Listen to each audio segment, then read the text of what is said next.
खोलिले कौन हम plus 2s square minus 4x plus 3 very simply आम एडिशन कर बीजगणित मिश्रण माने करिपरिबा। या परवर्ती स्टेप कौन करबा ना मतलब बंधनी खोलिदेले देन कौन करबा ना सादृश्य पद और असदृश्य पद को आम एकाठी लिखिबा। तबे s square plus 2s square s square सादृश्य पद कोटा ना 2s square plus 2s square then 3x minus 4x तापर कोन minus 2 plus 3 s square plus 2s square is equal to 3s square तापर 3x माइनस 4x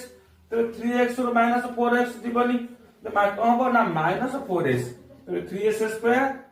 कहला 3x minus 4x कहबो जो सानो रे बड़ पडुचे तो माइनस चल दबा 3x minus 4x is equal to minus x minus 2 plus 3 is equal to plus 1 minus 2 plus 3 is equal to plus 1 तेबु पिलवाने तबे ये थिला होची कोन ना बीजगणितर मिश्रण।